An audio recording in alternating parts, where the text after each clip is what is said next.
Welcome back, everyone. Elder law attorney David Groner joining us today with more estate planning tips. David, good to see you back. Hi, Lydia. Good to be back. We've talked about LLCs before, and today we're talking about you have a home and a rental property in an LLC. If you one day end up in a nursing home, can they take those properties? Well, and a lot of people do that. Why would you do an LLC? The LLC is a limited liability company that you can create.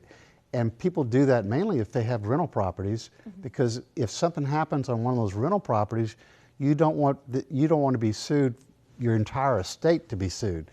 They can only sue for the value of that rental property. But unfortunately, just having it in an LLC doesn't protect you against a nursing home. So yes, Medicaid would say you own a LLC, it's in your name, sell it or use those assets to pay the nursing home. That's why when we do a trust, we'll take the ownership of the LLC, put that in the trust, but yet you can still manage your own LLC. It gets complicated, I'll admit, but there is a way to do it, and we do it all the time. It's a great way to manage your estate through the use of LLCs to limit liability, and then as well as to preserve assets that you put in the trust. And what about changing ownership of the LLC? Can that be donated, say, to your children? So just like property, you could donate your ownership interest in the LLC to your children. That has tax consequences that you'd want to clear up with a CPA because it may have negative tax consequences for the children if they receive it by donation versus if they inherit it through a trust or through inheritance.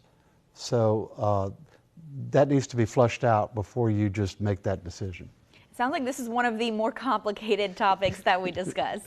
It does get kind of complicated. Yeah. And that's why whenever I do these represent clients, the first thing I ask them, do you have a financial planner? We need to work with your financial planner if you have assets we need to work with. Or do you have a CPA? We need you to talk to a CPA to get full understanding of tax consequences. Because I don't profess to have that type of expertise. I do the lawyer work, and I want people to get their CPA advice from their expert and a financial advisor to give financial advice. But together we can come up with the best plan for estate planning.